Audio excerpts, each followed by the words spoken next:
you don't want to own the project that a contractor went bankrupt on. No. And the next morning you wake up and go, oh my gosh, now we have to do the work. Right. The hard work begins. Yeah. That's what I tell my sales guys. Selling it's easy. Doing So, it's not so easy. And doing it and making money at it's even harder.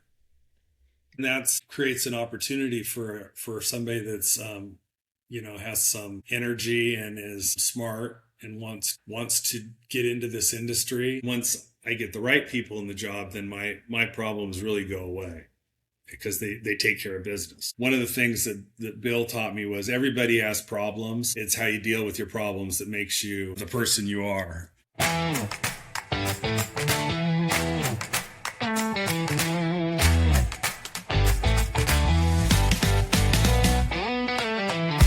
Hey there, and welcome to From the Ground Up Show, the show where we encourage and inspire the next generation of free-thinking leaders by telling the stories of those that have been there, done that, and are still getting it done, building a life that they love with their hearts, their hands, and their hustle. I'm your host, Erick Loden. If you guys are enjoying the show, please help me out. Subscribe, like, follow, share, leave us a 5-star review. That moves us up in the algorithms and helps get the content out there. And this morning, I am super excited to be joined by Ken Dickson. Ken is the owner of AMW Architectural Metalworks based in Oregon. Ken has spent the last 30 years building AMW into a regional powerhouse, installing architectural metal exteriors and commercial roofing. So, Ken, thanks for joining us. Thanks for having me, Eric. Well, we start out every show. We like to just learn a little bit about you and your background. So can you tell us a little bit about your life growing up as a kid? So I grew up in a suburb of Portland, Oregon, called Tualatin. It was at the time a really small town, and we lived on some acreage and raised some cattle, livestock. Was involved in 4-H. It was a good lifestyle. It was in the country. We had some friends around that we were able to hang out with. My grandfather lived a few miles away. They had a farm. They were farmers, so I worked for him as a child, working on his farm. Rode dirt bike, golfed, a lot of sports. Just had a good childhood. So, Good. and I imagine we lived in the same house my whole life. I imagine Tualatin has changed quite a bit in the last few decades. Yeah, there was 1,400 people in Tualatin when I was a kid, and now there's about 28,000, and wow. It's changed quite a bit.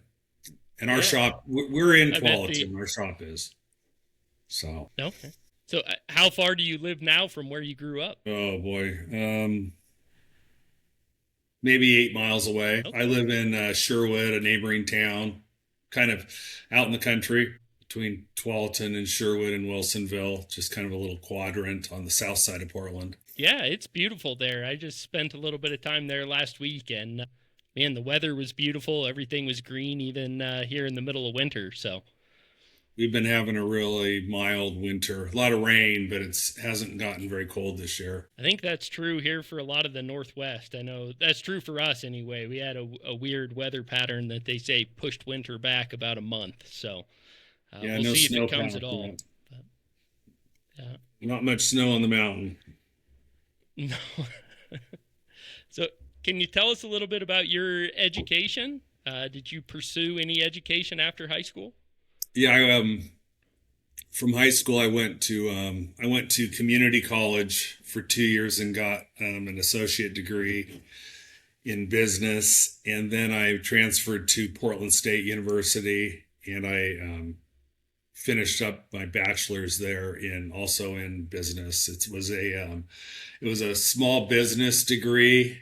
I don't think they offer it anymore. It was a lot of different types of classes. So you had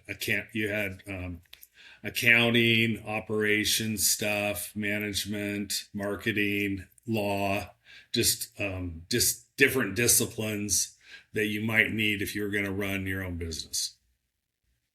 That So sounds like a great degree, a small business focus rather than just a generic business degree. Did you find that education very applicable when you actually started running your own business, or was everything different? no, it all applied. I wish, I'm not going to say I learned everything in college that I needed in business because I didn't. I learned a lot of expensive lessons along the way. But there was like the law portion and the accounting portion, and those would be the two that were most applicable. Yeah, I can relate to that. My one of my degrees is in business management, and for the most part, it seemed like most of the classes in the business degree kind of taught what I thought was just common sense. I'd sit in class and they'd teach a topic. I'd be like, "Oh, somebody made up a name for that." Uh, I thought that was just like doing the right thing or doing the thing that made sense, but accounting and HR were probably the two that have been most applicable for me. Yeah. So I worked You my way through college as so I had a friend that had his older brother owned a roofing company.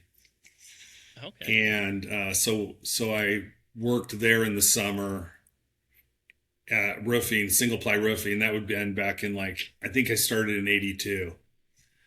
And we would put down it was Trocal and Goodyear rubber. So those were the old days that we'd weld the seams with chemical welding or glue. Yep. Pretty Things have changed a lot. Oh man, yeah, those early days of PVC with the chemical welding, and you spread your chemicals and then drag a sandbag over the Yep. seam to get it to. Yep. Yep. That things have changed a lot since then, especially in that PVC world. So Yes. the Yeah. EPDM maybe not so much, but Yeah. Yeah. So that's where I got my start in roofing. okay. So you grew up on a farm, kind of a rural upbringing or country living anyway. Went to college and worked your way through college as a roofer. Did you have any other jobs between college and starting AMW? Well, I worked for a food broker for a while, um, selling food to grocery stores. But that's and I sold shoes Okay. at J.C. Penney's. So those were, and then I worked for my grandfather. So those were and I had a paper route. I started when I was 12. That's quite the diversity. I bet you learned a lot of things. You got to learn sales and hard work and roofing. Yep. Gave you a pretty diverse education outside of school. Yeah. No, it was good. I did learn some sales techniques. Good. So, how long did you do those other odd jobs between graduating and starting AMW? Well, let's see. I worked for the roofing company during college, and then in the falls when it was time to go back to school, I started estimating for that company, and I estimated. I learned how to estimate with them, and so while I was going to school, I would estimate, and then when I graduated from college, I couldn't. I didn't really find anything that I liked better than what I was already doing, which was estimating. And so I went to work back full time with them as an estimator project manager. And I worked for a couple more years for him. And then I went to work for a gentleman called Bill Mackey, William Mackey, on Mackey Roofing up here out of Portland, Oregon. They were mostly a built-up roofing company, commercial. We would go around. Really, only had a couple clients. We had a client, Fred Myers, and then a client, Payless, and we would start out the year in say January, and we'd go and we would review and analyze their roofs in around the Northwest and make our recommendations, and then in in March, they would pick, however many stores they were going to re-roof. And then we would spend the rest of the year re-roofing just those projects. And that was kind of the cycle that we ran there, and I started a single ply division there with him when I was 28. No, 26. A little earlier maybe, because I started my company when I was 28, so maybe 26. I learned a lot from him. He was a good teacher. He was a third generation roofer out of California. So he had a lot of history in the roofing business. So I met a lot of the old characters, so to speak, from him throughout the Northwest. Going down to the shows and stuff. So it was good experience. And then I went back to work for the gentleman that taught me how to estimate and roof. Worked for him for another year or so, and what I was doing there was I was estimating single ply roofing and sheet metal, and we were subcontracting out all of our sheet metal. We didn't have a shop, and we were using a gentleman out of a town called Albany, Oregon, which is about, I don't know, an hour south of Portland. And he wanted to retire, and I wanted a company. I wanted to do it on my own, so I bought him out. It was a company called Cambridge Metal Works.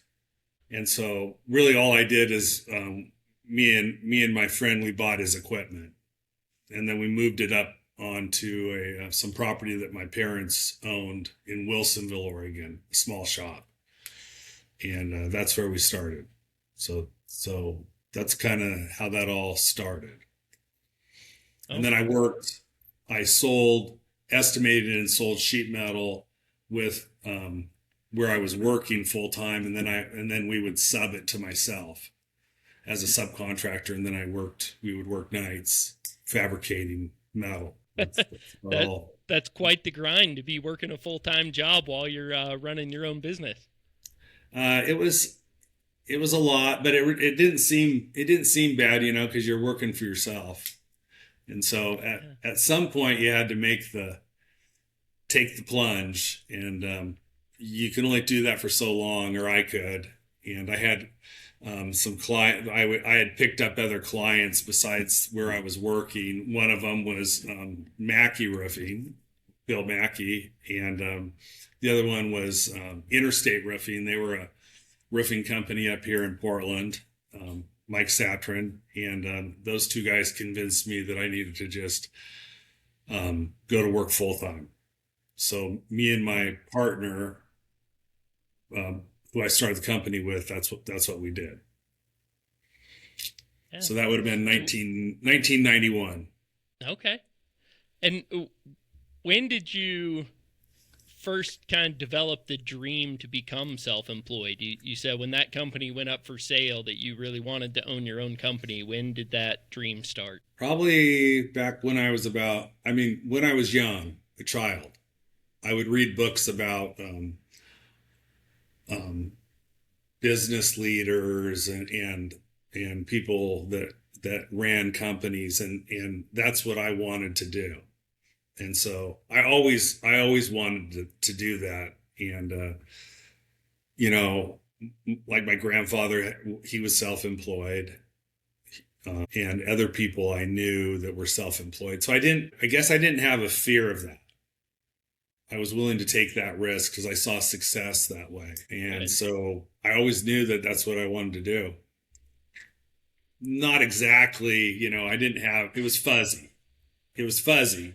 But it was something on this line. Yeah.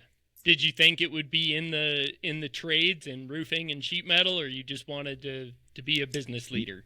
No, I really didn't think it. I had no idea. I didn't even know what roofing was.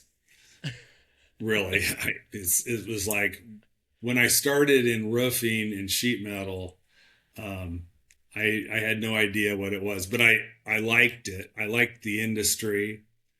I liked a lot. I liked sheet metal because I like to design visual things, and that's what kind of put me when I got going kind of away from the roofing portion of it and more into the sheet metal portion, because people could see what I did in the sheet metal and in the roofing.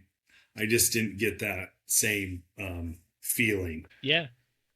Yeah, when So, you're installing, especially commercial roofs on, flat roofed buildings, you put in a lot of work, a lot of time, a lot of energy, and nobody ever sees it. nope. There's not a lot of, if you build a facade or put up a new sign or do something else with exteriors, people drive by and see what you did, and you can really be proud of that work and how it looks. And you can still be proud of your work roofing, but nobody ever sees it or appreciates it. Nobody notices that they're not getting dripped on when they're inside a building. Right. The best roof is the one you don't think about at all. Yep. Yeah. So you said it took a little bit of convincing to leave your full-time job and go full-time doing your own thing. What did those early years look like? Did you stay pretty busy right away, or was that a struggle? Oh, no, we were busy right off the get-go. I had good clients, and they kept me busy. They were, I guess the lesson that they taught me was, is to just treat your clients the way you want to be treated. So I always try to do the right thing, and one of the things that Bill taught me was everybody has problems. It's how you deal with your problems that makes you the company that you are or the person you are. And so I've always remembered that. And if we've had problems too, just like everybody, but we always take care of our issues. That's just number one. So, I've found that sometimes the customers whose projects we have problems on often end up being our best customers as far as reviews or referrals, even though we had some issues. When they saw how we handled it and took care of them, that almost won more points than if we did the project without any issues at all. Have you found that to be true? oh yeah. Yeah, people appreciate when you take care of them, and it might not be your fault, but you take care of them anyway. So Yeah, that's great. You mentioned that you started that business with a partner. Is he still involved? no, he got out after the first year, but he's still in the roofing business for a competitor. He's runs a commercial roofing division for a local company. Of course, he's getting ready to retire too, like the rest of us my age. But he's a good roofer. Has a lot of integrity. So, you guys started out just the two of you, estimating and manufacturing all your own metal. 1991, you said? 1991. Yep. Yeah. What did it look like to build that company? How long did you guys do it, just you? And when did you start bringing more people on or taking on larger projects? Well, the first year was just the two of us, and then year 2, year 3, we brought on a couple of helpers, workers, or I did. He was gone by then. And so I would estimate, and then, I did it all really, except for the book work. My mom actually was a bookkeeper for a company out here in Tualatin. And so she ran our books for me on the side, just because. And so I would estimate, and then I would help fab, and then help install. So we were for probably the first 4 years, until I got just so busy selling, and I'm estimating I didn't have time to install anymore. So then I had the install crews doing that. Yeah. Has doing the install always kind of been a part of your business model? I know in our area anyway, a lot of the sheet metal shops do primarily just the fabrication, and then the contractors that they sell to do a lot of the installation. Have you guys always done both? We've always done both, but we have, our excess capacity. We do fabricate for other people. We didn't used to. I always just fabricated for myself and then installed. But now we fabricate for other roofing and sheet metal and window companies. masonry guys with because we have excess capacity on our Yeah. fabrication side. Yeah, all the new technology in that space has made it so you can fabricate stuff a lot faster than we used to. Oh yeah, yeah, for sure. I'm sure you guys probably have way better stuff than I did, but when we went from a manual brake to some of the new CNC stuff, holy cow, you could do twice as much stuff with half as many people. Yeah, yeah. I can't even operate the equipment anymore. You have the old leaf brakes and slitters and all that stuff. There's no way we could get out the metal these days with that. We run computer leaf brakes mostly. I think we run four of them, and then some CNCs. It's just kind of a different game Yeah, nowadays. man, that's quite a production line if you're keeping four brakes busy. Not always. It comes and it goes, but we have right now we're kind of slow, but Okay. we're set up to do we buy everything in coil now, and then we have cut to length lines, so we cut all our own metal. We stock everything, and then bend it up, so it's more efficient that way, and we save money on we kind of we like moved up a tier on our suppliers, so we buy from the mill so we can increase our margins a little more. Yeah. Yeah, that's great. Well, what has been the most difficult step in building your company? Well, I would have to say, well, there's a couple things that I less. One is hiring the right people. That's been a tough one to learn, that lesson. And then financing has always been a struggle. Cash flow, especially in the early days. Even when we were smaller, it seemed to be more of an issue, and so and that lesson about what markets we were in and how that affected the cash flow was also kind of a hard lesson to learn, because you want to sell, you want to make sales and create revenue, but if all of our clients are paying us on a net 20 and we don't have the financing to carry the note like that, then you can run into some problems, which I have done before. So Gotcha. Are there that's particular markets that you had to pull out of or back off of because of that?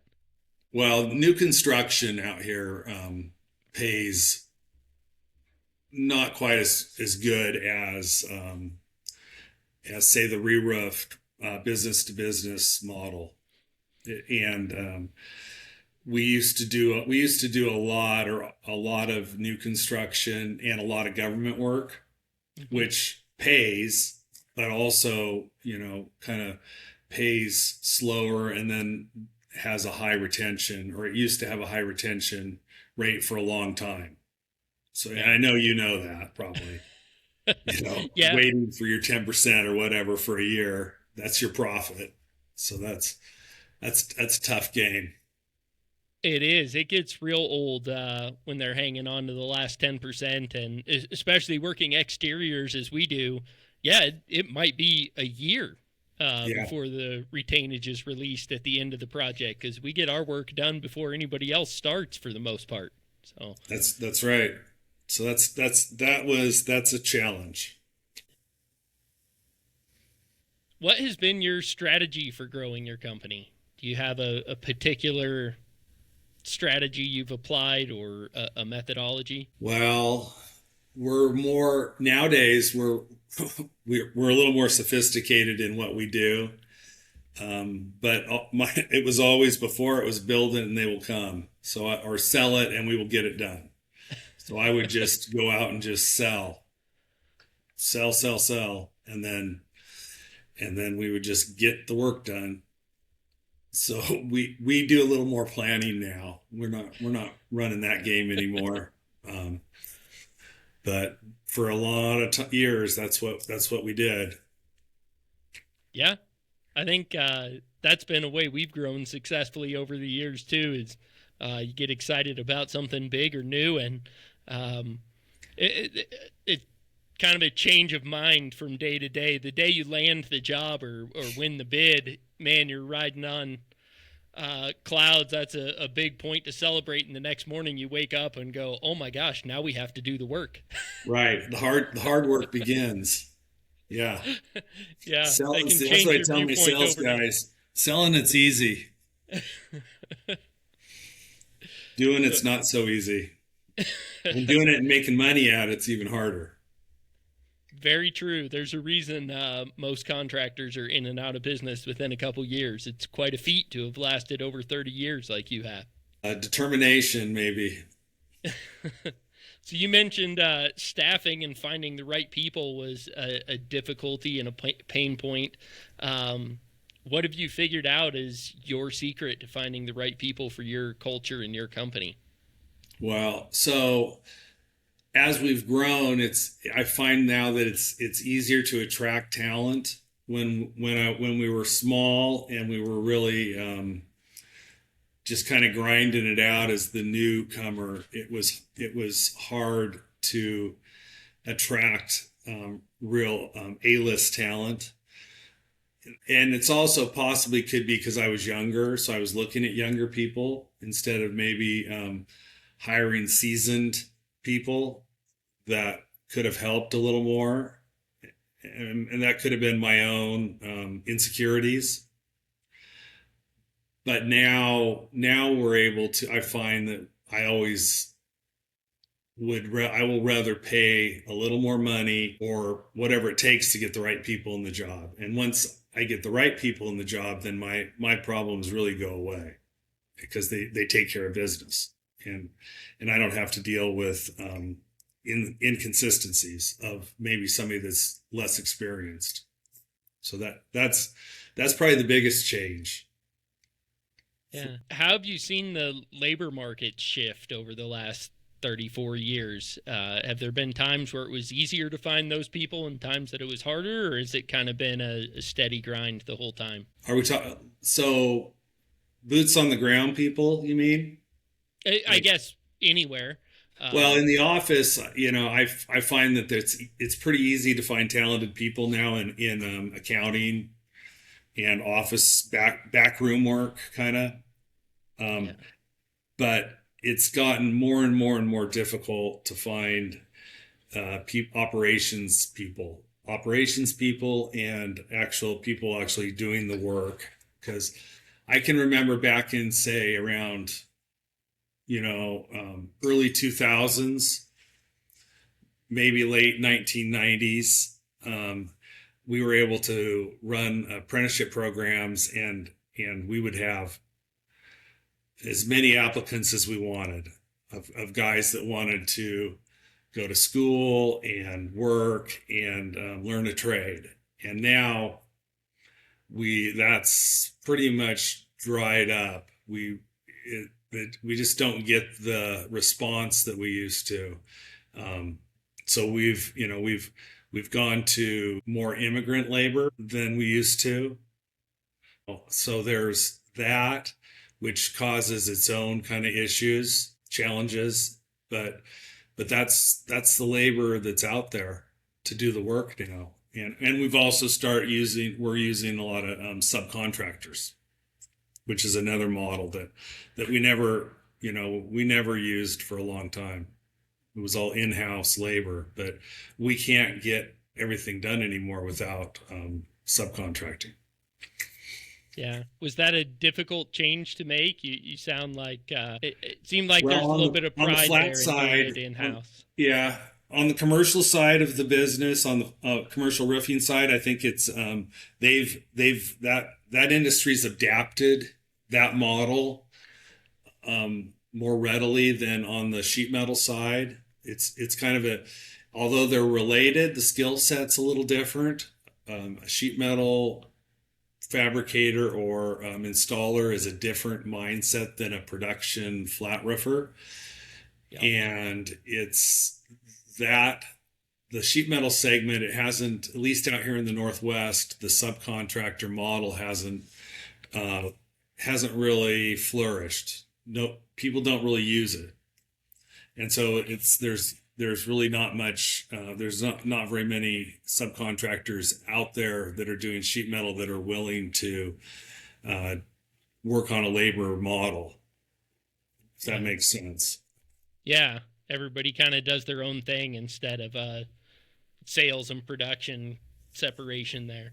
Yeah, so there's a lot of smaller. It's a more segmented market. On the sheet metal side, there's a lot of smaller shops. Even in Portland, there's probably, I don't know, probably 12 or so that run around doing work and self-performing. Um, so it's harder to scale, a Yeah. lot harder to scale. Gotcha. It's a lot more detailed work. I guess fine skills or refined skills involved in the sheet metal too. That makes it a little more difficult to scale and to find labor like you're talking about. Yeah, so about, I don't know, probably 10, 15 years ago, a lot of roofers, commercial roofers decided that they were going to be commercial sheet metal roofers and do sheet metal. And so they came into the market. A lot of the residential roofers who were throwing comp up, they decided they'd do metal. So the margins on the work uh, kind of took a dive. And Gotcha. a sheet metal shop, usually the wages that we have to pay are a little higher, so our costs Yeah. are higher. So we had to go at that point. Um, we went to more complicated work, stuff that Yeah. they couldn't do. They didn't have the skill set. So we're always having to do a little more difficult, complex work to make the margins that we have to make to cover our costs, and that makes things more difficult to do. And then maybe about 10 years ago, the Hardy cider guys decided that they were going to be cladders and they were going to do ACMs and all of the systems that we were doing on the sidewall work. And so that took a hit out of what we do. And so, we've adapted by now. We do, we do Hardy. We do any kind of siding on a sidewall.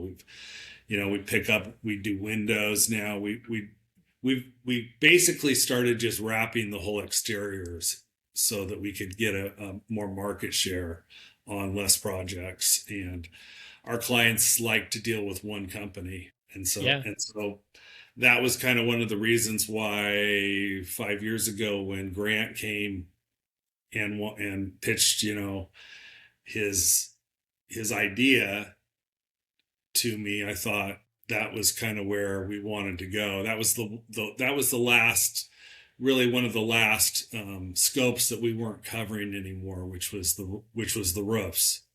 Yeah. So even though we've had single ply roofing divisions before, I had one back in the late '90s. We hadn't done it for a long time, and so getting back to that skill set or that scope was a move that I thought we needed to make. Yeah. I feel like that's a trend and then a correction I've seen, especially in exteriors. Is it used to be a contractor was a contractor and they did everything, and it seemed like there in the 90s and early 2000s everybody got really really specialized, and you had the window guy and the door guy and the siding guy and the trim guy. And in the last decade or so, it seems to be trending back the other direction where people are doing more of, we'll take care of all of it and Yes, not quite as specialized. right, and that's what we've done. So, and it's been successful. It's um, the other thing on the single ply commercial roofing. It's a lot for us. It seems it's a lot faster to scale Yeah. because we're not making it. It's like going to the store and buying everything, and then all we have to really do is install it. So it's a lot easier to scale, which is why we've grown so fast. If we were trying to grow the sheet metal that fast, I don't think it wouldn't have. It just what doesn't fly. It's too Yeah. complex. Yeah, I can see that. I know we kind of had an in-house sheet metal shop. We didn't do all the exteriors. We just did kind of our own roofing flashings and stuff, and then the membrane roofing. And I actually really prefer the sheet metal work. That's a lot more interesting to me. But the roofing was more profitable for us. It was easier to find labor. It didn't take quite the level of skilled labor, and so that was kind of the direction we veered, just for those reasons. But it sounds like you guys have stuck it out and fought for it and become successful in both arenas. Yeah, I think so. I mean, we will never be the sheet metal side will never be as big or have the revenue driving as the flat. It's just Yeah. it's not going to happen. It'd be too much, but we are successful at it, and we've been doing it a long time, and we have Yeah. a good client base for sheet metal. People know us, and um, so it's something that we've always been able to do successfully. Good. So I know you got your start in single ply. Um, Sounds like you had a single ply division a couple different times throughout your history running the company. And then you mentioned you kind of brought Grant in to spearhead that division 4 or 5 years ago. Um, what was that transition like, or how did that feel maybe to turning somebody else loose with a division that used to be your thing? It's had its challenges trying to because we what we did was we brought Grant in, and then Grant brought all his own people in, and so and they Grant already had a system, and he knew how he was going to run it in the operation. So he was he went from 0 to 100 really fast. So like within 2 years, we went from 0 to, I don't know, I think 8 million in flat, and without really any effort. And that caused some issues on for the rank and file that had been here for 20 years. That a lot of jealousy. There's mistrust. There's a lot of issues that we've gone through, growth issues that we've been working on for like 5 years to try to really become a cohesive unit. And it's just been in the last year I see things are really the synergy, because there's a real synergy there that can be had between the sales guys when they're like the flat guys when they're selling. They can sell sidewall. The sidewall guys can sell roofing. So we're that's kind of spinning up now, and it's becoming better. But there was a lot of jealousy and I I kind of just let it go. I let the division just kind of run and grow and do. And so they had maybe deserving perks that they got that caused rifts amongst other parts of the company that I was not really paying enough attention to. And so as a leader, 2020 hindsight, I would do things a little differently. But it's as far as profit and revenue goes, it's been wildly successful. Great. So it sounds like you almost had kind of two separate businesses running under the same roof for a while, and now you're starting to pull them together so they're working together as a team. Right. I mean, that's always been the challenge, is they kind of ran with autonomy. And really, for my vision of a real robust company, AMW in the future, is we're all one, and we all work together for our own best common good, which is the AMW. And it doesn't matter which side you're on. Yeah. So that's what we've been working on. It's a challenge. We're still working on it, but it's what I think really needs to be. That's the key to the future. Yeah. So what steps are you taking to bring those two cultures, or almost those two separate companies, together? Do you have any tips or tricks Well, to build that unified culture? Well, we were in two separate office. We were as autonomous as we were running out of two separate offices, and so we all moved in together. That was the first thing we did. We've all moved in together. All the sales guys are together now. All the flat commercial guys are working with the sheet metal guys, all in the same space. That made a difference. They all got to know each other and on a personal level, so they have more trust. And then we started having more leadership meetings.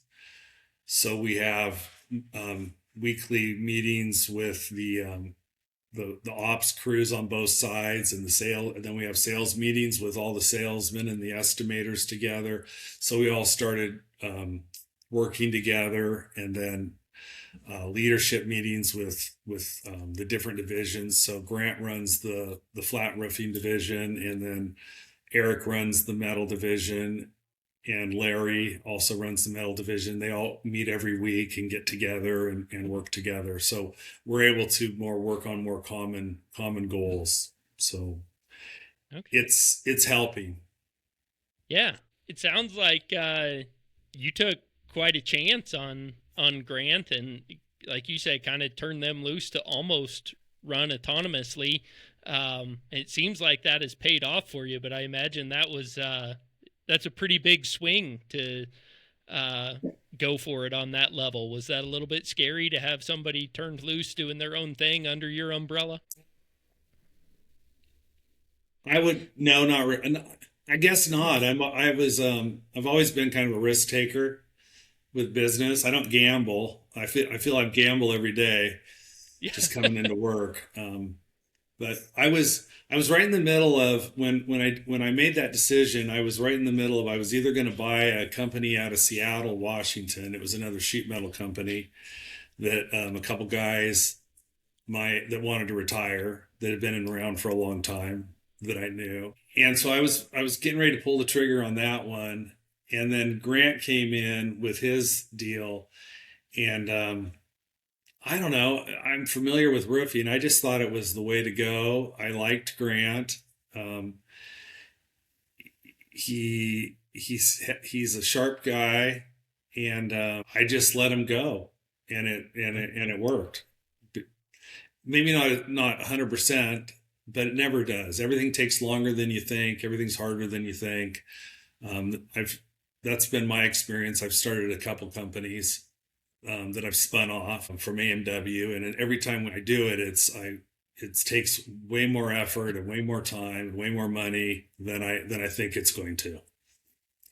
That's the three rules of business, right? It takes twice as long as you think, it costs twice as much as you think, and you are not the exception. That's the truth. Yeah. At what point in your leadership journey were you most afraid, and what was the source of that fear?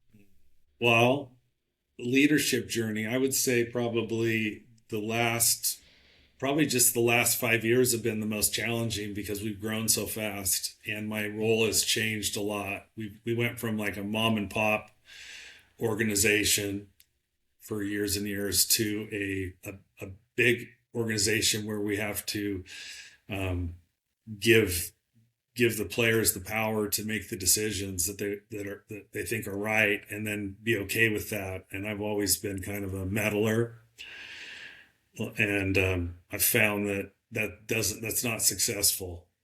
So that's been a challenge. That and frankly, my age and where I'm at in my life, it's made it a little more difficult. When I was in my 30s and 40s and even 50s, I had a long runway. I could see how long I was gonna. I had no plans on doing anything except for growing AMW. And now that I'm in my 60s, I know that the ride's gonna end at some point, and so that creates indecision for me, which also reflects on the company, and it makes it more difficult for the managers because they don't know exactly where I'm at.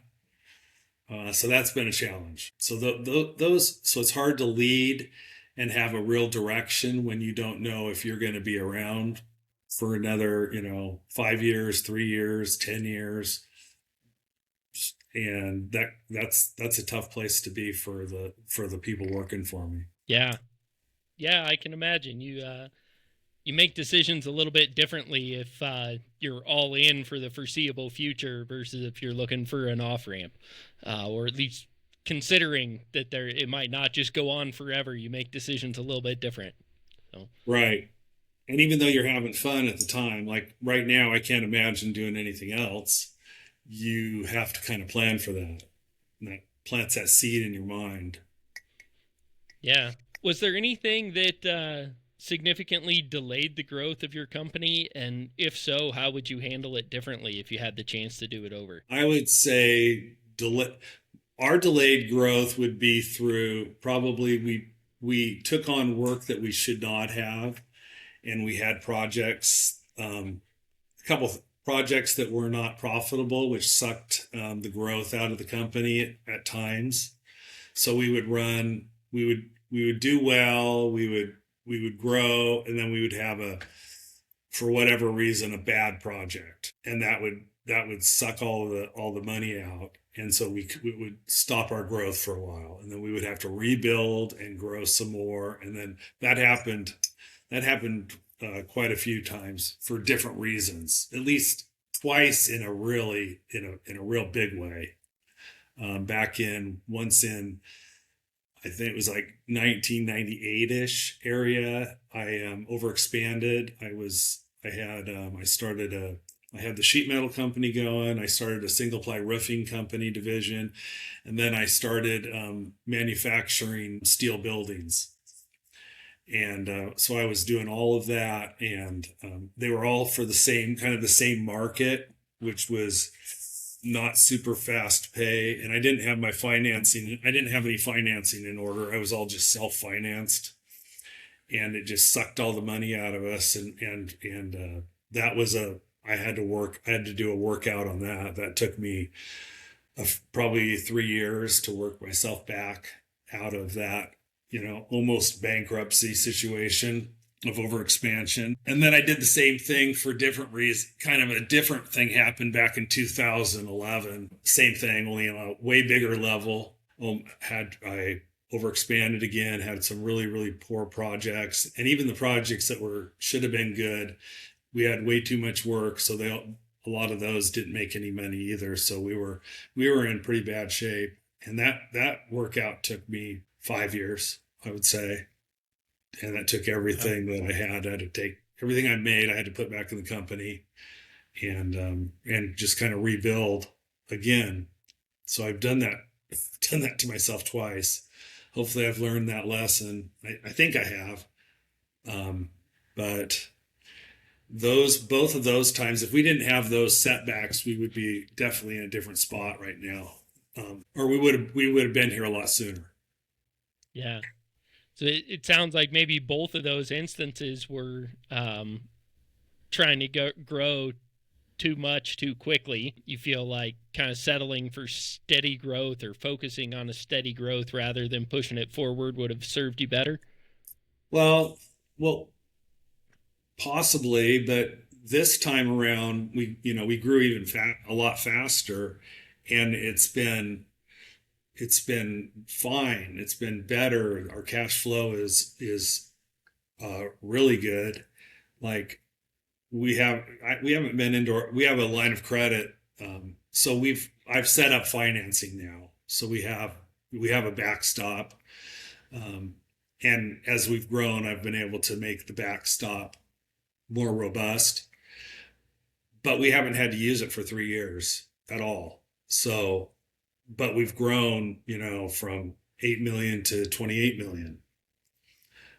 So why? It's all about the market, really, that we're in and where we're trying to grow in, more so than the growth and the way that we are growing. So, taking on a different mindset, that we don't have to do all the work ourselves, that we don't have to hire every employee, that we can sub out work to people that are competent, that want to do it on their own. And so changing that up, those are the lessons that we learned back in, 2011 era, when we tried to do all this work and we had to do it on our own and we just couldn't get it done. So we learned those lessons. So now when we go out to a big job, um, we may sub out a third of it. Like if we don't want to, let's say we don't want to do the tear off, or we don't have the manpower for the tear off, we'll hire a company that can roll in 20 guys or whatever they do, and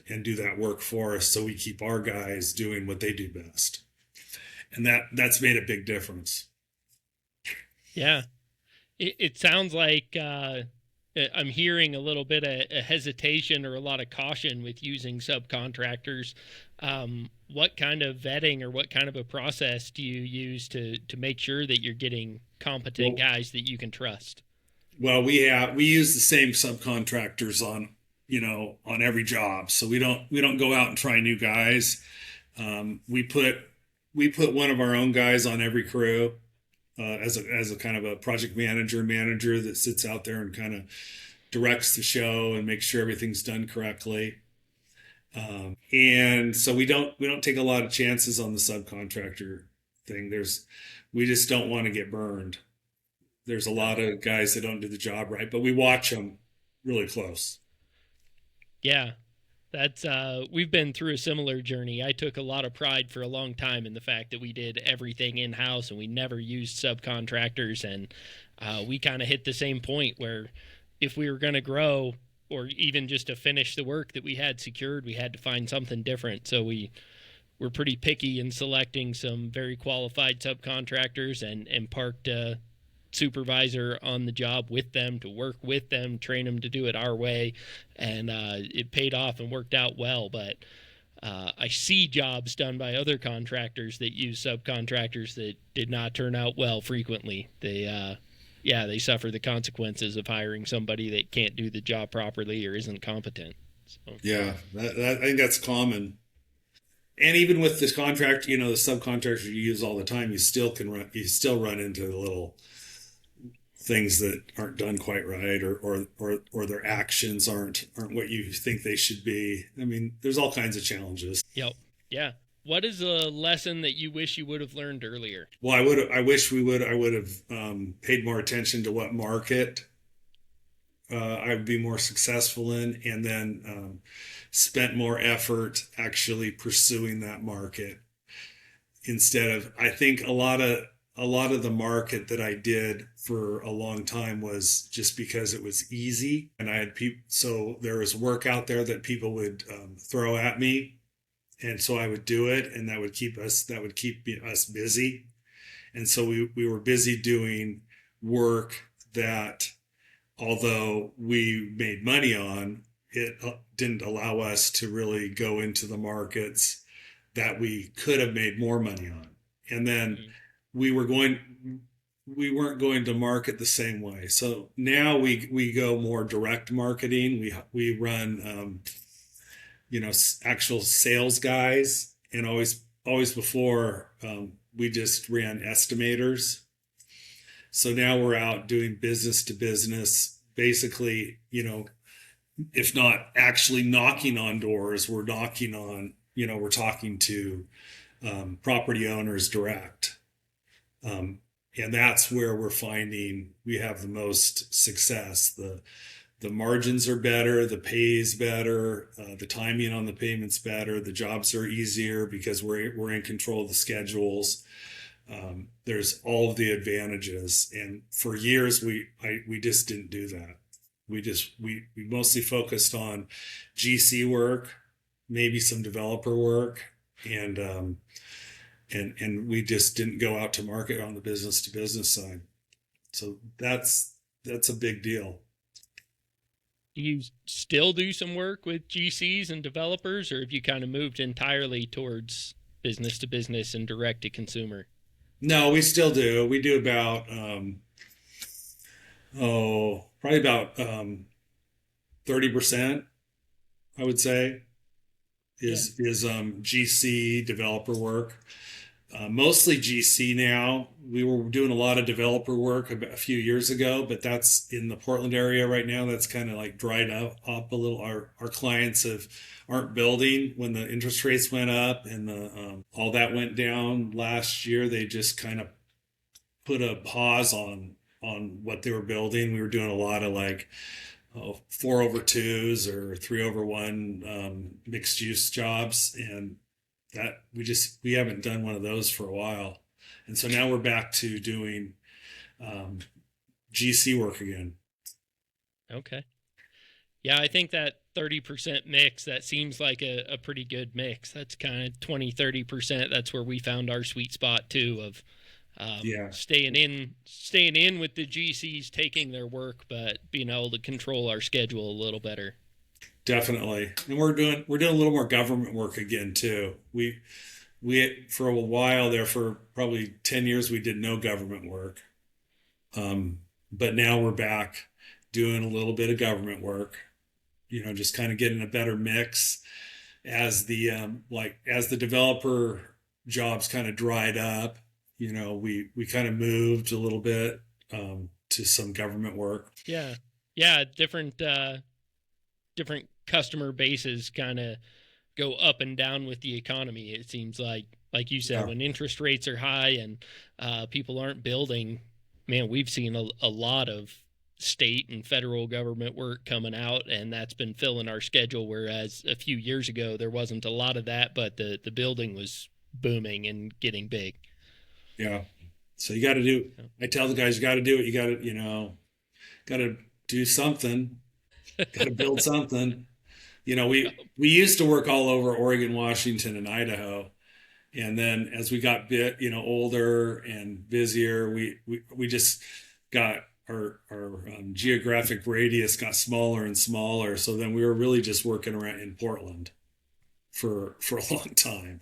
And now we're moving back out again. We're looking back up into Seattle a little bit. We're working up in the Tri-Cities. We're working down in Eugene, Oregon. We're down on the coast. So we're spreading back out again, which we always did that before because we traveled and did Fred Meyer's and Payless stores, but it's a little different than what we've been doing for a long time. Okay. Has that been challenging, trying to manage your company as it's broadened its footprint again? I haven't really noticed it. We've done it better this time. I don't. It hasn't been. It hasn't been as much of a challenge, or at least maybe because I'm not as directly involved in that now. But it seems to be working pretty seamless. Whereas before, there's always been some challenges. It's been good. We've been doing a lot of work out, in Eastern Oregon, Bend. It's about 3.5 to 4 hours away. Successful, profitable. We're down in Klamath Falls, Oregon. That's a good 5-6 hours. We're making money there. We're down in Eugene. We're doing real well there. So we're doing it a little differently. We're hiring locally. So I'll bring in, depending on the size, I'll bring in maybe a crew, a small crew. I'll rent a house or a house and a shop or whatever I need to, and then we'll hire maybe 3 to 5 guys locally that come to work, so I don't have to bring everybody back and forth. And that seems to be working. Yeah, that seems like a great model, traveling like that and spreading out, especially if you have jobs of some good size that are gonna keep guys on them for a while. And on the flat side, when we're bringing in a subcontractor, they don't really care where they're working. Some of the subcontractors we use they're all coming in from out of state anyway. They may be coming in from Texas or California or Georgia or wherever they're coming from.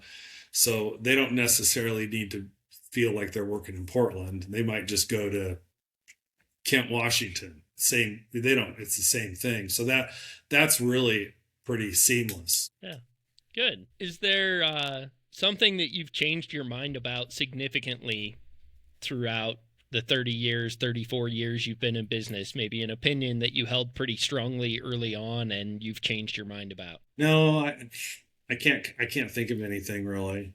I mean, we've definitely changed, but I've always just kind of had an open mind. I like to listen to different ideas, think out of the box a little bit.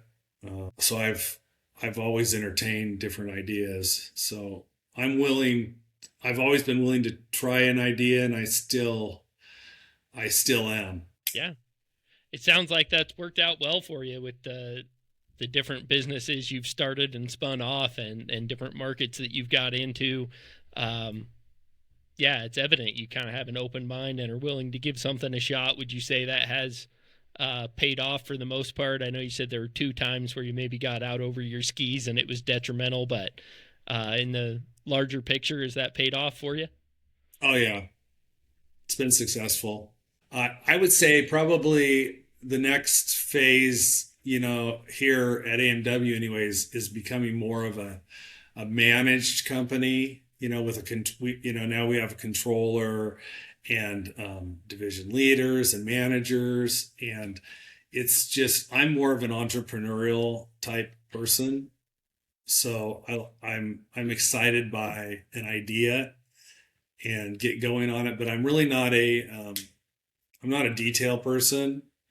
I mean, I have a vision. I kind of get the big vision, but I like to leave the little details to other people, and that's kind of how I am. And so I've had to once again, kind of learn how to just let the managers manage, let them do their job, or help pick the kind of projects that we're going to be most successful for, or what we're going to do. Because I still have other ideas for other businesses and stuff to do, and I'm always that's what I like to do. That's probably an idea of a new company, a new product that excites me, and designing skins on buildings that excites me. So those are the two things that I like to do. So I kind of move towards those directions. Managing a company on a day-to-day basis, it's not really what I like to do. Well, it sounds like you found some people that are doing it well for you and allow you to focus on what you enjoy. I have, yes, which That's makes it great. easy to stay and keep working. That's great. That's not true for all entrepreneurs. I think a lot of us get bogged down dealing with the things that were not the things we got into business for. Right. Is there a major mistake that you wish you could have avoided? Well, almost bankrupting my company a couple times would be right there in my mind. Yeah. Over Okay. expansion. It makes you really cautious, because you're a few big bad projects away from problems. And so you can't make up in the field for a slip of the pencil. Yeah. And so your sales price, your estimate, that's critical. Yeah. Have you changed the way that you do things, or maybe changed the way that you manage your estimators because of those mistakes? Well, yes. So we run, I developed my own spreadsheet a number of years ago that we use on the metal side, and then on the flat side we use a CAN system, or FCS, and we run our estimates in there. And so on that side, Grant reviews all the bids, all the estimates, and then on the metal side, I review all the estimates, which takes extra time. But that's where I really ran into trouble back in 2011, was some bad estimates that I didn't review Mm. that ended up being poor projects. And so I'm real cautious about, and we have now, before we bid a job, we have a pre-bid meeting with the operations and the division manager and the estimator or salesman, and we go over whether or not we really want to bid the job, and what are the pluses and minuses. Does it meet all the criteria? And then before we bid the job, we have another meeting, and we go over the estimate, and the plans with the operations and go over all the parts and pieces to kind of make sure that we're all thinking on the same page, that we have all the parts, all the scopes covered, that we think we have the we're not going to run into any challenges on the operations side. And then they sign off on that, and we then bid the job. And then if we're successful, then we have another meeting, and the operations goes through the whole job again, and we really look at it before we sign a contract. Okay. And then once all those boxes are checked, we sign the contract and move forward. Everybody takes accountability. The operations team is accountable for the margin, and they take the ball from there. So that's kind of before we didn't have any of those procedures or checks and balances. So yeah, that sounds like a great process to get the operations involved on the bidding side, because like you said, the execution can't make up for a poor bid, and so trying to hold operations accountable for a bid done by an estimator, that's something I think a lot of us contractors struggle with. Is if a job's bid wrong, they can't make it up. So does that tie into your compensation as well? Do you have a performance-based compensation package that holds those people accountable for all steps of that? Yeah, so on the estimating or sales side, our sales guys are on a commission basis based on the margin, the net margin of the job. And then operations also has a compensation bonus plan based on the margin of the job and the slippage up or down. And so there's a minimum margin where nobody wins, or there's an upside for both if it's a winner. So that seems to help. It compensates for winners, and it protects us on a job that's maybe not quite so profitable. Yeah. Yeah, that sounds like a great system. That's something I struggled with a long time. I love performance-based compensation, but when you have kind of two different sides of the business there, the person estimating is not the person installing, it can be difficult to gauge, where did it go wrong? Was it misestimated or was it poorly executed? And sounds like getting them both involved there from up front and agreeing to the metrics allows you guys to do that in a good way. Right. I mean, operations signing off on the job before they take it kind of makes them accountable that they can do the job the way it was estimated, and it puts the onus on them. On the other hand, if they feel that there's an estimating mistake before we sign the contract, then we'll push back to the estimator or the client, and either go in, and basically we'll just be honest and upfront with the client. It hasn't happened much, but it has happened where we've had to go back and say, hey, we made a mistake, and most of our clients or the people that we deal with, they appreciate that up front, and we would rather not do the job if, I don't want to do a job if we're going to lose money, and they don't want to be on the other side of that ball either. And so that makes a big difference. Yeah, that's good that they understand that. I think a lot of people don't, is you don't want to own the project that a contractor went bankrupt on. No, we're taking over jobs all the time on subcontractors that can't do the work, for generals that shouldn't have signed them up, but they're just, I don't know, it's that low buck allure. They think that they have to use the low guy, or they think maybe they can manage their way through the issue. They all know that it's going to be a problem, or most of them that do that, if they're experienced at all, they know they're going to be having to hold the hand and see if it even makes it through. But a lot of times it doesn't. Every year you get these 2 or 3 companies that are going out of business, and that's just painful for the general, the client, and the sub. We're glad to take the work on, but If they would have just used somebody reputable at the beginning, it would have saved a lot of heartache.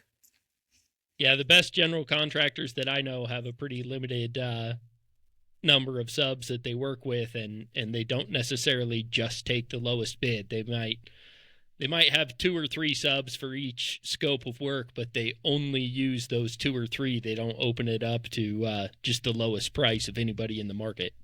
Right. That's not a good way to go.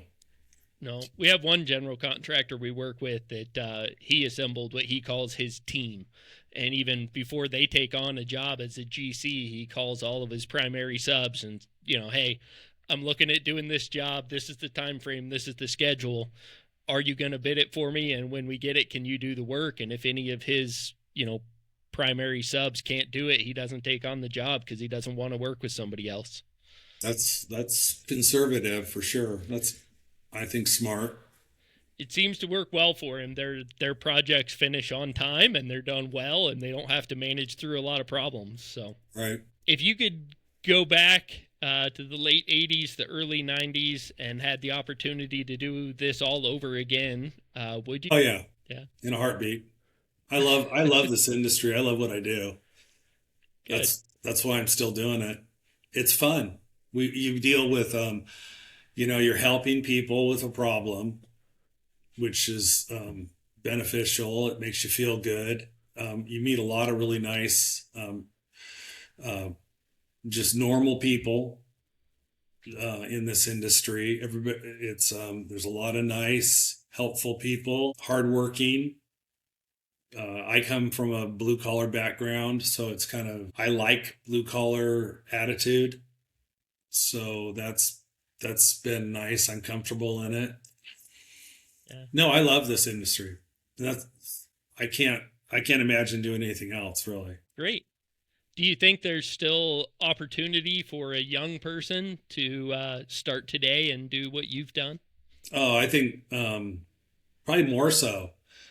I mean, if they do it right, there's a whole generation of people that are maybe a little bit older than me or my age that have established companies, subcontractor companies in specialty markets that don't really have any kind of an exit strategy, and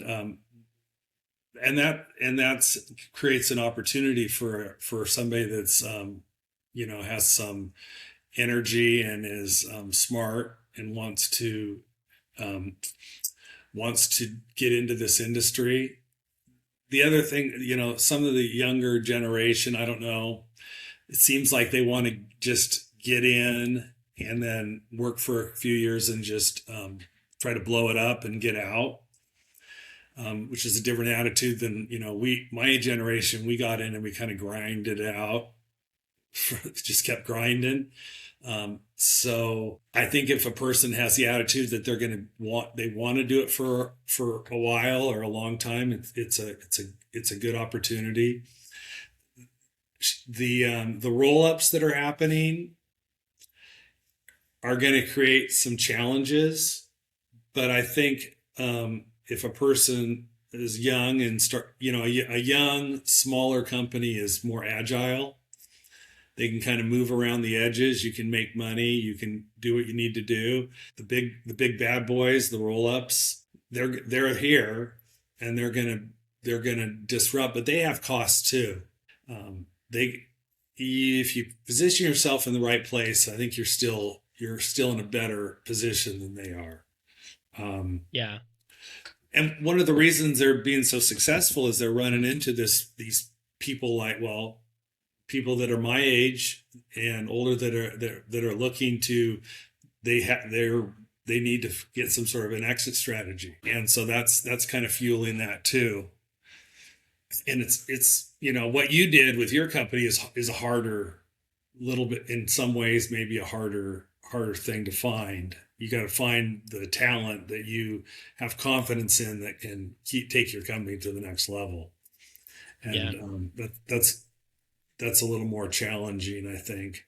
when somebody comes in, a private equity group, and they think they already have, or maybe a roll up that's already working, that already has all the procedures and talent and operations going in other places. But yeah, I think there's a lot of opportunity. Yeah, I think all of these the roll ups and private equity and building these big conglomerates, I think, is actually gonna increase the opportunity for the startups, because the bigger companies, they have so much overhead and so much going on, and as back end office, it takes just as much work to sell, administrate, invoice, do all the steps for a small job as it does for a big job. And so the bigger that machine gets, the bigger that engine gets, the less profitable those smaller, medium-sized jobs are. And I know around us anyway, there's one big conglomerate that I have some employees that used to work there, and they said, any job less than $500,000, they don't even look at it, because it takes too much resources on the back end. It's not worth the effort. Whereas for a small guy, him running the business with one crew or a few guys, or kind of getting started, man, that would be a big job for them, and there's huge opportunity. And so as all these kind of medium-sized businesses get bought up in the conglomerates, I think it's going to open up a lot of room for new startups and small companies to grow and really thrive. I agree 100%. And the young guys, they're more savvy with the social media and web, and doing all of the marketing online, and the new guys are going to market a little differently. It's more successful with the society we live in now. Whereas the old guys, the old line company, I don't know how many, we just threw a bid out. We would just throw bids. There was no marketing. And there's a lot of companies like that still, at least out here.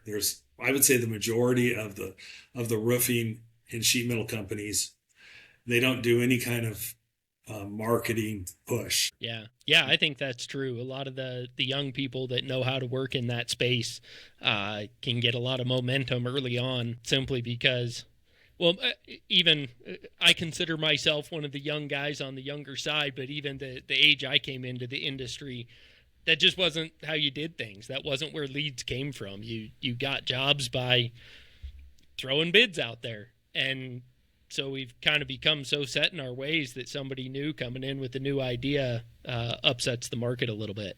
Yes. Yeah. So I've seen that for sure. That's what, that's kind of what Grant came in and did. Yeah, he's a great example of that. Yeah. So you mentioned a trend maybe with young people that are wanting to get into the business and blow it up real quick and have a quick exit. And almost in the same breath, we talked a little bit about some of the big roll-ups and private equity that are really getting involved in service businesses. Do you feel that attitude of the young people of, wanting to do that and have the short career, the quick exit, is that just an attitude of that younger generation, or is that a product of the opportunity with private equity getting involved in the service businesses? Well, that's a tough one. So first of all, I really think the private equity guys don't really understand the risks of the industry that we're in.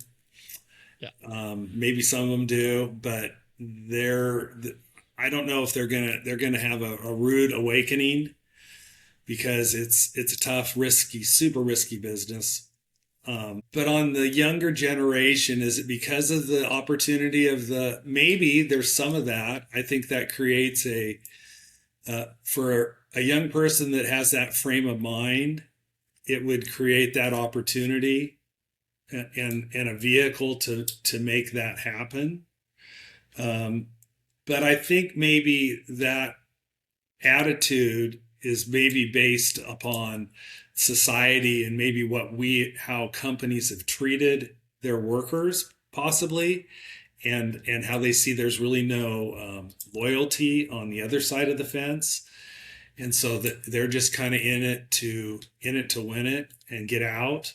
I mean, I don't know how many times I've talked to people, younger people, that they're just they want to get it, they want to grow the company and get out. Now, do they know what they're going to do? They don't really have that really planned out. They just think that they need some sort of security. So it's like I have a son who's late 30s, almost 40. He owns a solar company, and he's been in business now maybe 8 years, 7 years. But they're talking, they're always talking about if the industry firms up or when's the right time to get out and go on to and take the risk off the table. And these are kind of the things that when I was their age, I really never really thought of. And we didn't have that opportunity either. There was really nobody that was going to come in and take the risk off the table for us. And now they're the private equity, they're out there. So it's probably I'd say it's both. Yeah.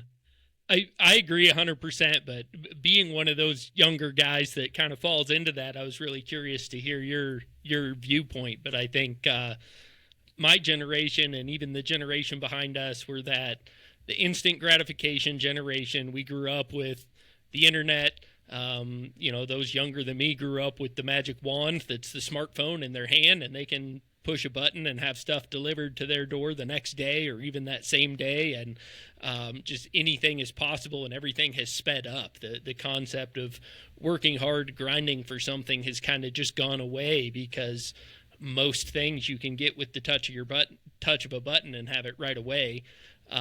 But then the other side of that is also, the opportunity for that to happen. That wasn't there. I mean, 20 years ago, if you were starting a company, you were committing, that was going to be your life, was to build that. And, 20, 30 years from now, hopefully you can pass it off to somebody else and have made enough money along the way to make it work. But this idea of building it up real quick and selling it off or something like that just really didn't exist, because the opportunity wasn't there. So. Right. And I'm not saying that that's a bad thing. I mean, it's just different. It's like, so somebody in the right mind could have maybe 3 or 4 careers, or you could, it gives you an opportunity to do different things, like yourself. You're taking, it's not like you're going to just go fishing every day. You're not retiring per se. You're just going to, pursue other pursuits. Yeah. And I'm not, that's a good thing. So is it good for the industry? I don't know. I guess we'll have to see. Big corporations don't tend to be really, I don't think they're really good for society, maybe. They don't, or for people in general, or for the industry. I don't know how that's going to play out, but for the individual that's on the other side of that, that's a good thing. Yeah. Yeah, I think it'll be interesting to watch. I agree with you. I think a lot of those, the roll-ups might be a different thing. It's a company that started and was successful and starts acquiring others is a little bit different than, an equity group coming in and buying up a whole bunch of businesses and trying to put them together. Is, service businesses, there's a personality that goes with the service business. And like you said, there's a lot of risk. It's a high risk, high reward business, and managing risk is a big part of it. And if you didn't grow up in it, if you don't know the business inside and out, if you don't know the risks to watch out for, you can get yourself in trouble real quick. So it'll be interesting to watch. Yes, it will. And that's what, and they don't care if it starts going down or bad. They just shut the doors. And then everybody's out of work. Got to move on. There's a company out here in Portland called Schoolhouse Electric. I don't know if you know who they are. They were bought in, I think it was 2019 or 2020 for, undisclosed sum. They're very successful, bought by a private equity firm, and now they're closing their doors. It's only been 4 years, 5 years, and out of biz. So, it's kind of sad. I mean, the former owner, he got out all right, but all the employees and everything else, they're just out of luck. Yeah. Yeah. The very first company, I had no intentions of exiting my company or selling. The opportunity was kind of brought to me. I was looking at grinding it out for the next 15 or 20 years. And the first company that came to us and presented an option, we ended up not pursuing that. But one of the acquisitions they had around that same time, which is only about 2 years ago, 2.5 years ago, they're closing the doors and going out of business as well. They got a little bit over their skis with financing and didn't understand the risk side of things, and didn't understand the personality centric aspect of that business, and it dried up pretty quick. So we'll see. I'm really excited that I get to hand ours off to somebody that's in the family, so to speak, and sell it to somebody that's been here working with me for a while instead of an outside firm. Yeah, makes a difference. What has been your biggest win as a leader? What are you most proud of? I'm proud that I have employees that have worked for me for 25 years. I've got a lot of guys that have been here for a long time. All on the sheet metal side, my foremen have all been here for 20 years or more, plus the management. And I feel that that's because we treat them fairly, and we respect them, and we care about them, and so they care about us. And that's probably my greatest achievement, I think, is having guys that have been working with me for so long. Yeah, that's awesome. I love to see that, especially in the trades, because the work that we do is not always easy and it's not always fun. So if somebody sticks with it, it's because they're being taken care of well, not because they just absolutely love the work that they're doing usually.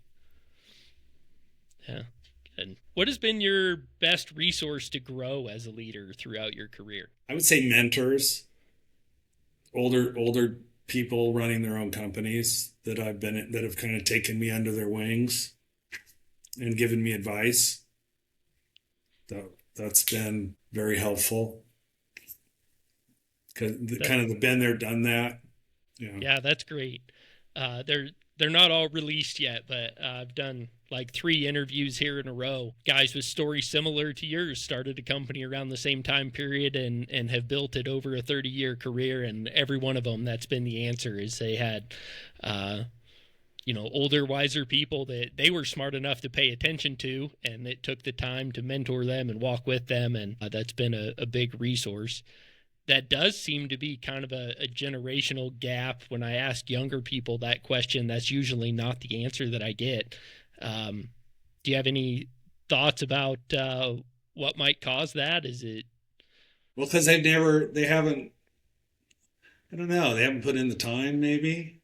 So they don't really, or maybe, I don't know, it's just maybe it's a whole different attitude. Maybe that's not important to the younger person so much as it is to my generation. I don't know. It's good when you can look at somebody and see that's been around a long time and they've grown and done well, and it gives you a sense of pride when you know that they're doing well financially and mentally, and they're kind of living a dream that you helped them create. At least for me, and maybe a younger leader isn't so focused on that, and I probably wasn't that focused on that when I was in my 30s either, or 40s. I was more focused on just maybe myself and my dream, and it takes time to develop a different attitude. Interesting. So you've mentioned a couple pretty difficult things, at least twice, that you said you were, close to losing everything and had to fight for a long time to build it back. What motivates you to keep pushing when things get hard? I'm pretty determined as a person. I just keep doing. I don't give up. I just keep grinding out.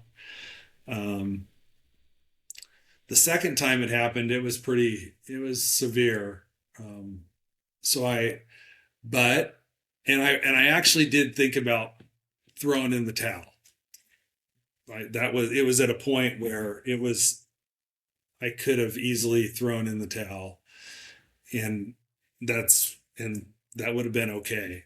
I went up and so in this case, I was doing some joint venture work with a company called Cobra Corp. I don't know if you know who they were. Yeah. One of their former employees worked for me, or Okay. still works for my company, but just not for me anymore. Okay. Well, I was doing some joint ventures with them up in Eastern Washington, and I'd go up and I was running roll formers and doing metal, and they were doing some metal. They were expanding from the single ply world into the metal world.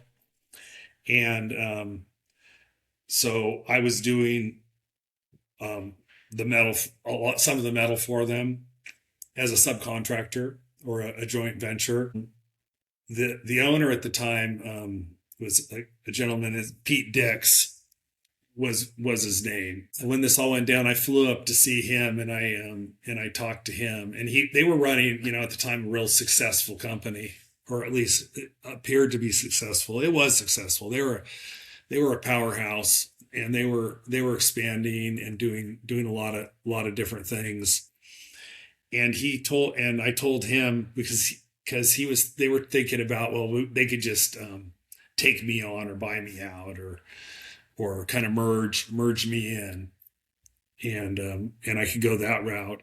He told me, he gave me the story of when he was younger, and his father, they had a company called the Dix Corporation, which is still in business. They do dam work. They do heavy industrial type construction. But his dad started that, and he told me his dad had bought an oil rig in the Gulf of Mexico, and was bringing it through the Panama Canal up the West Coast, and he had invested all of their money in this thing. I mean, everything, huge risk. And his father passed away, had a heart attack, right in the middle of this whole thing. And so the two brothers who were young, him and his brother, were left holding the bag of no money, this project going that was super crazy, so they were like in a bankrupt situation. And he told me how they just got in and just worked it out.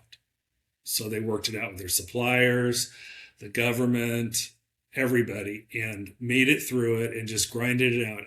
And so that was his recommendation for me. And so I took that to heart on the second, and I just got down and just started working it. And he was right. So instead of giving up, I just kept going. And I found, you can achieve basically anything if you have the right frame of mind and you just stick with it, and you're honest. So I worked it out with all my suppliers, all my back taxes, everything. And it took a long time, but everybody got paid, and everybody was grateful for that. And I still have the same suppliers. And it was a good lesson. Maybe I should have become a turnaround specialist. I don't know. I thought about that, although it's tough work. But that's why I stayed. That helped me get through them. Yeah, that's you got to be a glutton for punishment to be a turnaround specialist. Yeah. It sounds like you might be well suited for it. Right.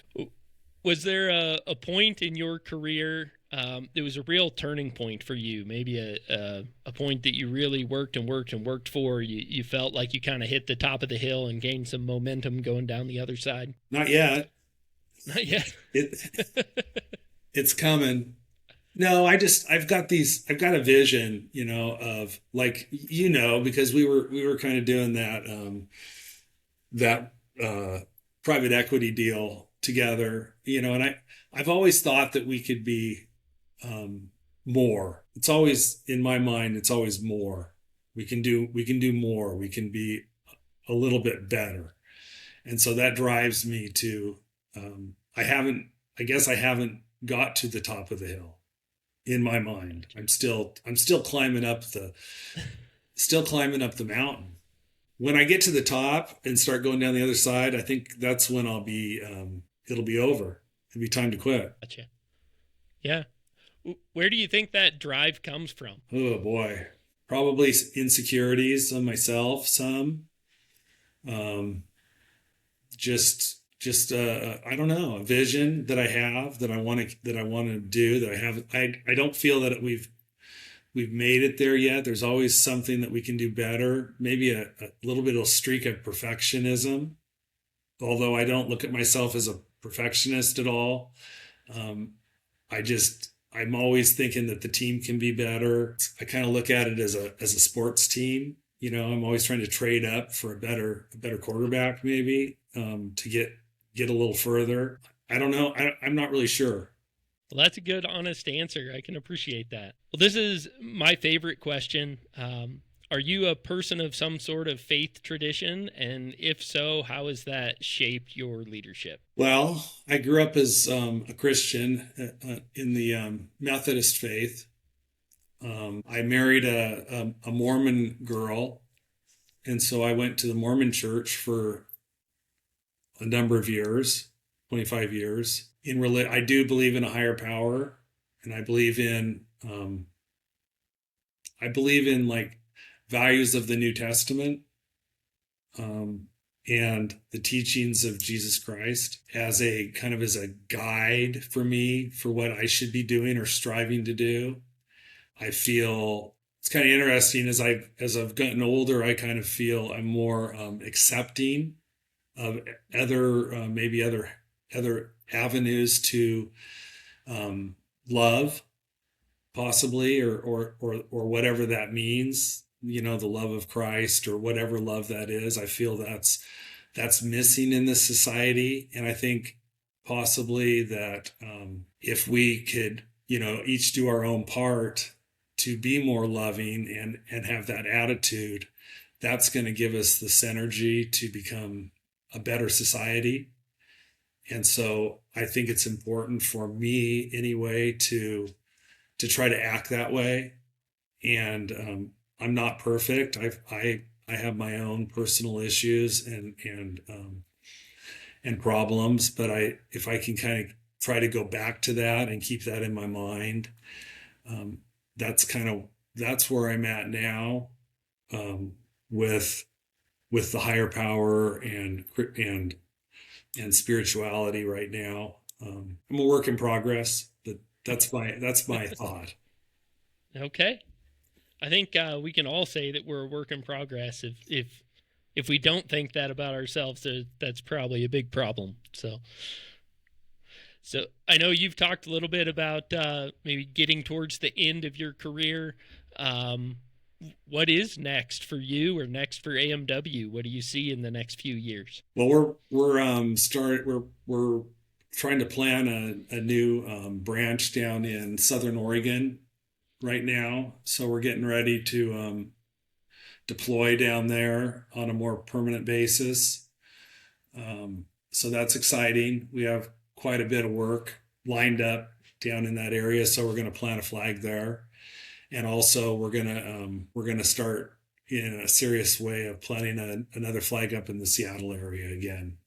We've done that before. We haven't done that for a number of years, but that's our other spot that we're really going to plant a flag. So we're in the growth mode. We're going to be, you know, we're projecting our biggest year yet next year, and we're going to continue to grow in those two markets. So I'm excited about that.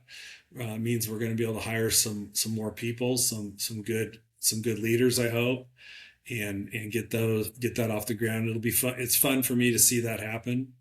That'll probably take the next, you know, 3 to 5 years, and then who knows? I guess we'll see where we're at then. Okay. All right. I know you mentioned you have one son that's in the solar industry. Have any of your kids have any interest in the business, or have any of them worked with you there? I have, well, they've all worked with me. My oldest son worked with me for a number of years, but he wanted to. He didn't want to wait around for me to retire and take over, so he moved on his own. I helped him start a business, which worked out to be a better move for him. He's way smarter than me, and has grown way faster than I ever did, successfully. I've got another son, Jake, who he's our fabrication manager. He runs the fab shop on the metal side. So, and he's been working for me for his entire life too. He's good too. Does he want to take over the whole business? I don't really think that's really what his thoughts are. Possibly at some point. He's pretty young. There's a lot of moving parts as you get bigger. It's more complex. It's not like just you and four guys and kind of learning it as you go. So he does a good job at what he does. He's smart also. So we'll have to see how that goes. And I've got some other young guys that are really really sharp too. Like Grant and some other people that are good. So I don't know. Maybe an employee sale or something might be in the works. Who knows? Or a key employee buyout. Okay. Yeah, that sounds interesting. And you brought up a point that kind of has my mind spinning here of, yeah, it's totally different stepping into running the business that you're in now versus like when you started. And there's some things that are probably easier. You get to take some of the shortcuts and benefit from some of the lessons learned, but you miss out on growing through the process. And yeah, when you start out with just a couple guys and you're out in the field doing it and grinding it out, you learn a lot about the business as it grows. And when you step into something that's already established, that's a pretty quick learning curve. Yeah, well, that's where you went, huh? You're second generation, right? I am. I think I got kind of a hybrid of when I bought out my dad. We were down to, I think when I bought the company, there was only 5 or 6 employees, and I was still in the field with the guys every day, all the time. And so I probably got the best of both worlds. I got the shortcut of the name was out there. We were well established. We had systems and processes and things were working well and churning well. I didn't have to gut it out from a zero start. But I got to kind of grow through the process as the business grew as well. So, is your dad around? He is. He still lives here in Buffalo. He hasn't had any involvement in the business for quite a few years, but he still meets me in my office for coffee almost every morning, and yeah, we get to spend a lot of time together. It's nice.